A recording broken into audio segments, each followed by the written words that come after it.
In this example, we want to find a reorder point that will meet a fill rate equal to 99.9%. In this case, demand during lead time is follows a discrete distribution, and this distribution is given here. So the demand during lead time can take values between 10 and 19, as we can see here, and then these are the corresponding probabilities. And if we take the summation over these probabilities, it is equal to 1. So it says that this distribution is well defined here.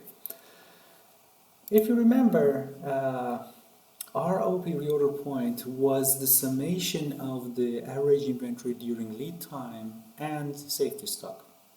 So to find the reorder point, I need to consider different values for the reorder point greater than the average demand during lead time.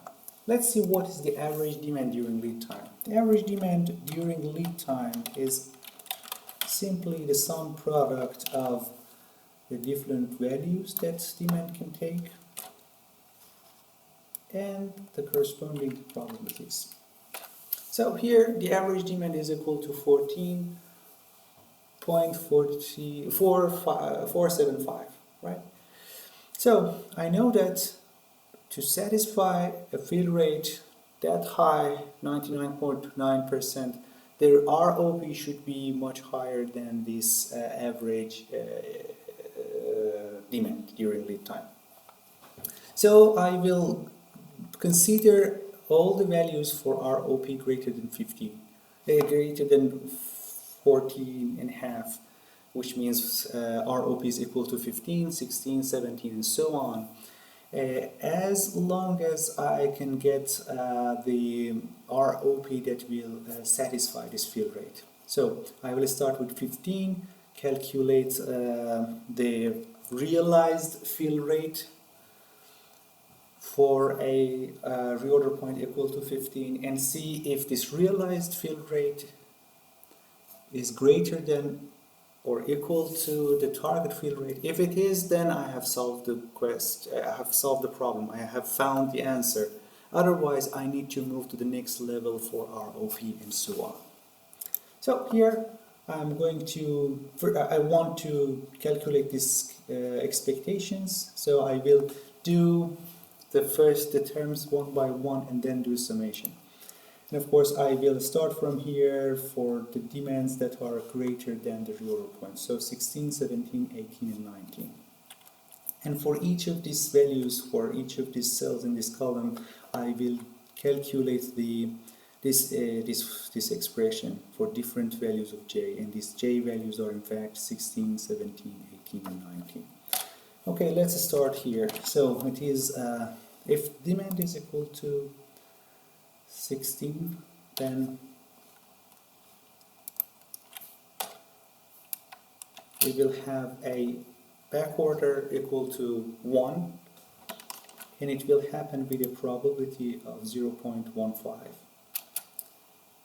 I can drag it down. Yes. So I can get this expression for different J values. And if I sum over these numbers,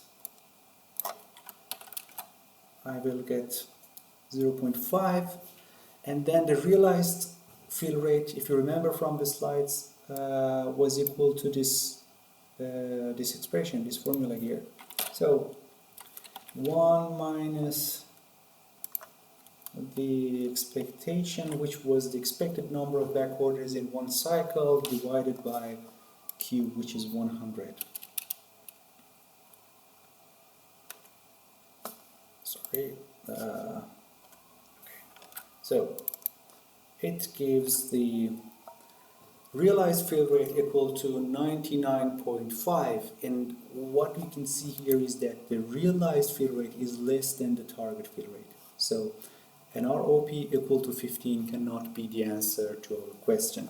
So I will move to the next level for ROP, which is ROP equal to 16. So I need to do the same calculations here. So I will start with a demand equal to 17, because for 16 it's just equal to 0. Okay, so 17 minus 16, in this case I will have a back order equal to 1 with probability 0.05. I will drag it down to do the same calculations for other j values. Then I will take the summation, and then I will do the calculations for the fill rate, for the realized fill rate, which will give me a realized fill rate equal to 99.77%, which is again less than the target fill rate. So I will move to the next ROP. So here it is 18 minus 17 multiplied by 0.05, and I will do the same calculations here. Then I will take the summation and then calculate the fill rate, realized fill rate. And here we can see that the realized fill rate is 99.9%, so it is equal to the target fill rate. So I do not need to consider the next level for ROP 18, which is 18. So here I have found the ROP that will satisfy the target fill rate, and that's the solution to our problem.